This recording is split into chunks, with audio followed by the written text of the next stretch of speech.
વાત કરવી છે ગૃહમંત્રી અમિત શાહ ગુજરાતમાં જ્યારે પ્રવાસી હતા ત્યારે એક જ દિવસમાં 3 કાર્યક્રમમાં હાજરી આપી છે। અડાલજમાં 11,000 વકીલોને શપથ લેવડાવતા કહ્યું કે દેશની 140 કરોડ જનતાના સન્માનની રક્ષા આપને કરવાની છે।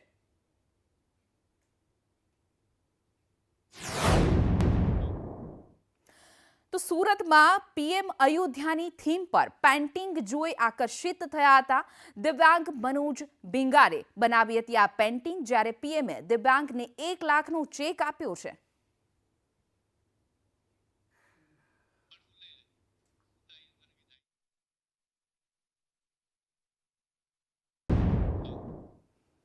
જૂનાગઢમાં 4 વર્ષનું બાળક બોરવેલમાં પડ્યું હતું। ભેંસાણના પરબ વાવડી વિસ્તારની આ ઘટના કે જ્યાં વિમલ સોલંકી નામનું બાળક હતું જે માત્ર 4 વર્ષનું હતું, જે બોરવેલમાં પડ્યું હતું। બાળકને સુરક્ષિત બહાર કાઢી હોસ્પિટલ ખસેડવામાં આવ્યું છે, પરંતુ સવાલ પ્રશાસન ઉપર છે, કારણ કે ખુલ્લી ગટરો અને ખુલ્લા બોરવેલના કારણે, આ બેદરકારીના કારણે, પ્રશાસનના પાપના કારણે બાળક જે છે તે બોરવેલમાં પડ્યું હતું। હવે વાત કરીએ તો રાજકોટના વેચિયામાં કે જ્યાં કોળી સમાજનું મહાસંમેલન યોજાયું। ઠાકોર સમાજનું મહાસંમેલન, જ્યાં કોળી યુવકની હત્યા અને પોલીસ દમનમાં ન્યાય માટે સંમેલન। ઠાકોર સમાજના પડતર પ્રશ્નોના નિરાકરણ માટે આ મહાસંમેલનનું આયોજન થયું હતું। કોળી ઠાકોર સમાજના લોકો મોટી સંખ્યામાં ઉપસ્થિત રહ્યા।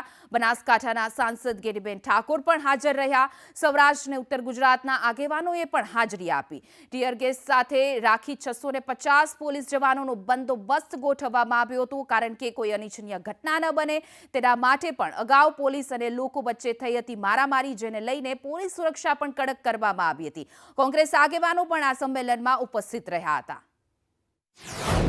લોકો વિછિયાનું સંમેલન બંધ રાખવા માંગતા હતા, એ લોકોના સભામથી હું ચેલેન્જ ચાલું છું કે તમારામાં તાકાત હોય તો ઠાકોર અને કોળી વિકાસ નિગમમાં 1200 કરોડ રૂપિયા હવારને ખાવા મર્દના દીકરા તમને ગણો। હોળી ધૂળેટી પછી ભારતીય જનતા પાર્ટીના પ્રમુખની વરણી થવાની છે, તો ગુજરાતમાં ભારતીય જનતા પાર્ટીનો અધ્યક્ષ ઠાકોર કે કોળી બનાવે તો હું ભાજપમાં આવવા તૈયાર છું। 1 વર્ષ પછી ગુજરાતના મુખ્યમંત્રી બદલાવાના છે।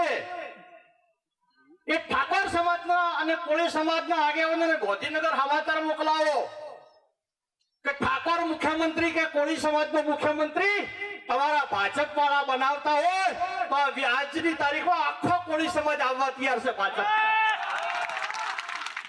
અલ્યા તમારું અહીંયા આવતું કોઈ નથી અને ખોટું સમાજને ગુમરાહ કરો। તો વિછિયામાં ઠાકોર કોળી સમાજનું મહાસંમેલન, જે મહાસંમેલનમાં પૂર્વ ધારાસભ્ય પૂંજા વંશનું નિવેદન સામે આવ્યું છે। ઘનશ્યામ રાજપરાની હત્યામાં આરોપી પકડાયા, જેમાં આરોપીઓનો વરઘોડો નીકળશે તેવું હર્ષ સંઘવીએ કહ્યું હતું। આરોપીઓનો વરઘોડો ન નીકળ્યો એટલે સંમેલન બોલાવવું પડ્યું। પોલીસને કોળી સમાજના યુવાનો દેખાયા, ખાખી ન દેખાય। ઘટના બની છે, એમને અસરકારક રીતે ન્યાય મળે।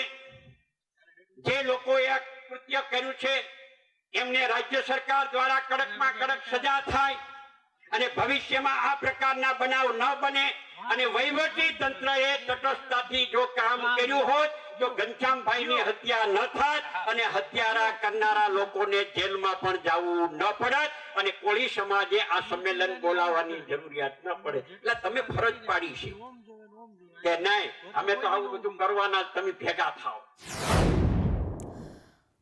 તો રાજકોટના વિછિયામાં જે કોળી સમાજ સંમેલન યોજાયું, જ્યાં મંત્રી કુંવરજી બાવળિયાની ગેરહાજરી ખટકી હતી। કોંગ્રેસ સાંસદ ગેનીબેન ઠાકોરનું પણ આ મામલે નિવેદન આવ્યું, જેઓએ કહ્યું કે આયોજકોએ તમામ લોકોને આમંત્રણ આપ્યું છે। કુંવરજી બાવળિયા આવ્યા હોત તો સારું હોત। અહીં કોઈ પક્ષના સિમ્બોલ હેઠળ સંમેલન નથી। જે શું બોલ્યા છે સાંભળી લો। સરકારમાં બેઠેલા કોળી સમાજના આગેવાનોની પણ નૈતિક જવાબદારી થાય છે કે કોઈ પણ પક્ષાપક્ષીથી દૂર રહીને સર્વપક્ષીય જ્યારે કોઈ પણ વ્યક્તિ પોતે જ્યારે જાહેર જીવનમાં આવતા હોય ને ટિકિટો માગવાનો હોય ત્યારે કહેતા હોય છે કે અમારા સમાજના આટલા વોટ છે એટલે મને ટિકિટ મળવી જોઈએ.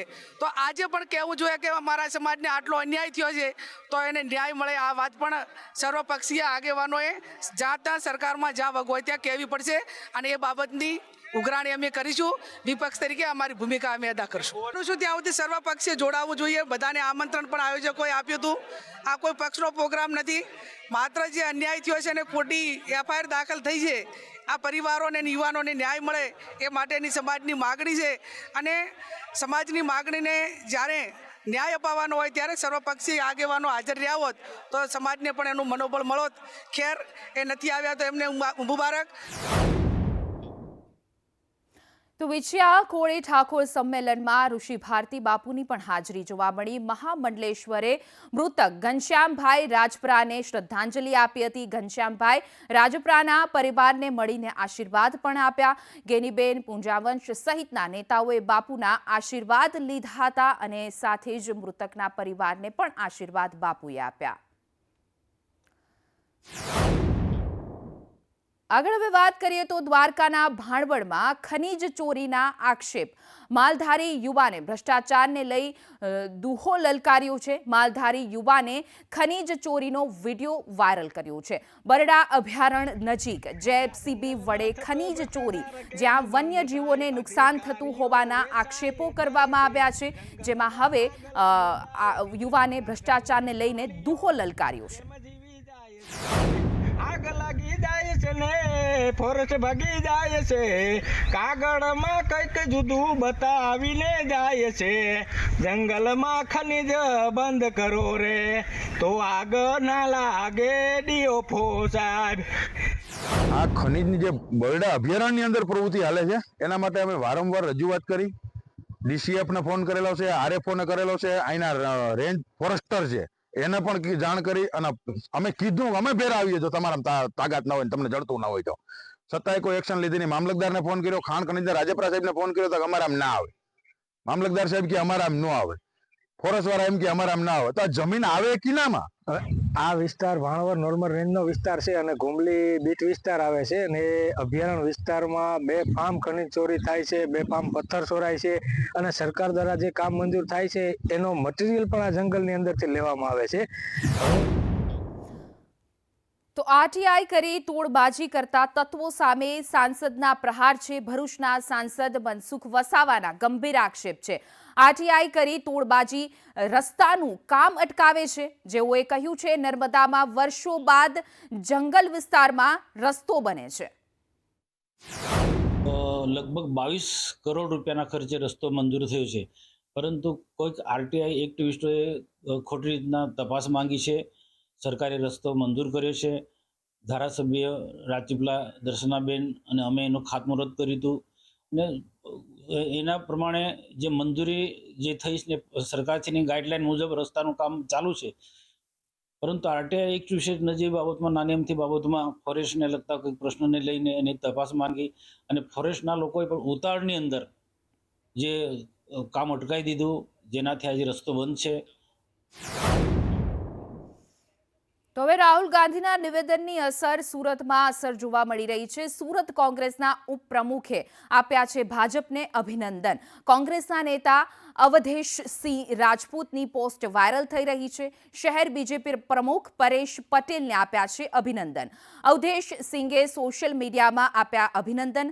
અવધેશ સિંઘે અભિનંદનની પોસ્ટ કરતા વિવાદ સર્જાયો છે. અગાઉ રાહુલ ગાંધીએ કોંગ્રેસ નેતાઓ પર પ્રહાર કર્યા હતા, આક્ષેપો કર્યા હતા. કોંગ્રેસ નેતાઓ ભાજપ સાથે મળેલા હોવાના કર્યા હતા આક્ષેપ, જેને લઈને હવે પોસ્ટ વોર શરૂ થયું છે અને વિવાદનો દોર શરૂ થયો છે. જ્ઞાનપ્રકાશ સ્વામીના બફાટ પર મોરારી બાપુના પ્રહાર, જેમાં સનાતન ધર્મ પર પ્રહાર ઓછા નથી થતા, મોરારી બાપુએ કહ્યું છે. સાથે વધુમાં કહ્યું કે આપણા દેવી દેવતાઓ પર ટિપ્પણી થઈ રહી છે. સનાતન ધર્મને નીચો બતાવવાના પ્રયત્ન થઈ રહ્યા છે. જલારામ બાપાને નીચા દેખાડવાના પ્રયાસ થઈ રહ્યા છે, જે મોરારી બાપુએ હવે ખુલીને આ મુદ્દાઓ પર બોલ્યા છે. જે સાધુ ચરિત પરિવાર જેની સાથે 4 પેઢીનો મારો સંબંધ, પૂજ્યપાદ ગિરધરરામ બાપા, પૂજ્યપાદ જયસુખરામ બાપા, પૂજ્યપાદ વર્તમાન રઘુરામ બાપા અને ભાઈ ભરત અને છેલ્લી દૈવત, આટલી પેઢીનો હું જેનો સાક્ષી રહ્યો છું, સાધુ ચરિત સંત શિરોમણી જગત વંદ્ય પૂજ્ય જલારામ બાપા ઉપર પણ એને નીચે દેખાડવાના પ્રયત્નો આજકાલ થઈ રહ્યા છે. હવે તો કેન્દ્રીય ગૃહમંત્રી અમિત શાહ અમદાવાદમાં છે ત્યારે અમિત શાહના હસ્તે પુનઃ મુદ્રિત પુસ્તકનું વિમોચન કરવામાં આવ્યું. સસ્તા પુસ્તક આપવાના હેતુથી આ ચાલી રહ્યું છે ટ્રસ્ટ. વિદ્યાર્થી કાળમાં અમિત શાહ લેતા હતા આની મુલાકાત. ઝવેરચંદ મેઘાણી રાષ્ટ્રીય શાયર ઝવેરચંદ મેઘાણીજીની આજે પુણ્યતિથિ છે અને પુણ્યતિથિના દિવસે જ 2002 પછી સસ્તું સાહિત્ય દ્વારા એક સાથે અનેક પુસ્તકોના પુનઃમુદ્રણની શરૂઆત થઈ જવા રહી છે. એ મારા માટે ખૂબ આનંદ અને સંતોષ છે. તો સુરતના માંગરોળમાં માજી મંત્રી ગણપત વસાવાનું નિવેદન સામે આવ્યું છે, જેમાં તેઓએ કહ્યું નાની નરોલીમાં મહિલાઓના કાર્યક્રમમાં માજી મંત્રીનું નિવેદન.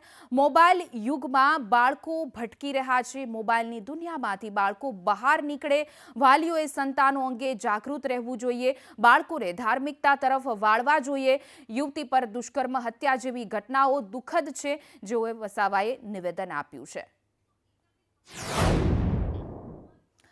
તો અમરેલીના ચલાલામાં ભુવાને માર મારવામાં આવ્યું છે. નવા ચરખા ગામના ભુવાને માર મારી વાળ કાપવામાં આવ્યા. મોઢામાં ચપ્પલ ભરાવી માફી મંગાવતો આ વિડીયો છે તે સોશિયલ મીડિયા ઉપર વાયરલ થયો છે. ભુવા ભરત કુંજડિયાનો આ વાળ કાપતો વિડીયો કે જ્યાં તેના મોઢામાં ચપ્પલ પણ જોવા મળી રહ્યું છે, જેમાં કોઈક નાગરિકો જોવા મળી રહ્યા છે. જાગૃત નાગરિકો જે આ વિડીયો બનાવ્યો છે અને હવે પોલીસે આ મામલે તપાસ હાથ ધરી છે. આગળ સમાચારોમાં વાત કરીએ તો વડોદરામાં પૂરની પરિસ્થિતિ બાદ તંત્રની કામગીરી, જેમાં વિશ્વામિત્રી નદીને કરી રહ્યા છે ઊંડી અને પહોળી. આજથી મેયર પિંકીબેન સોનીના હસ્તે પ્રારંભ કરવામાં આવ્યો છે, જેમાં 62.22 કરોડના ખર્ચે વિશ્વામિત્રી નદી ઊંડી કરવામાં આવશે, પહોળી થશે. વિશ્વામિત્રીનો 24.7 કિલોમીટરનો પટ્ટો થશે ઊંડો અને પહોળો. નદીના બંને કાંઠાને પહોળો અને નદીને ઊંડી કરવામાં આવી રહી છે. જે રીતે દર ચોમાસા ઉપર પૂરની પરિસ્થિતિ સર્જાય છે, તેને લઈને વિશ્વામિત્રી નદી પહોળી કરવામાં આવી. તો ભાવનગરમાં ₹75 લાખની લૂંટ કેસમાં કાર્યવાહી કરવામાં આવી છે. પોલીસે વધુ 2 આરોપીની ધરપકડ કરી છે. અહેમદ સૈયદ અને ઉમર હમીદાણીને પોલીસે ઝડપી પાડ્યા છે. બંને આરોપીઓએ લૂંટમાં મદદ કરી હોવાનો ખુલાસો થયો છે. આરોપી ઉમર હમીદાણીએ ટીપ આપી હોવાનું ખુલ્યું છે. તો અન્ય કોઈ સંડોવાયેલું છે કે કેમ તે દિશામાં પણ પોલીસ હાલ તપાસ કરી રહી છે. ઝડપાયેલા બંને આરોપીઓ 1 દિવસના રિમાન્ડ પર છે. તો અગાઉ પણ 2 આરોપી ઝડપાઈ ચૂક્યા છે. હવે વાત નવસારીમાં, જ્યાં લગ્નમાં જતી વખતે ટેમ્પો પલટી ગયો, જેમાં જામનપાડા પાસે ટેમ્પો પલટતા 17 લોકો ઈજાગ્રસ્ત થયા છે. ઈજાગ્રસ્તોને સારવાર માટે હોસ્પિટલ ખસેડવામાં આવ્યા છે. બહેજ ગામમાં લગ્નમાં જતી વખતે અકસ્માત નડ્યો છે, જ્યાં શોકનો માહોલ પણ પથરાયો હતો, પરંતુ જોકે સદનસીબે કોઈ મૃત્યુના સમાચાર નથી, પરંતુ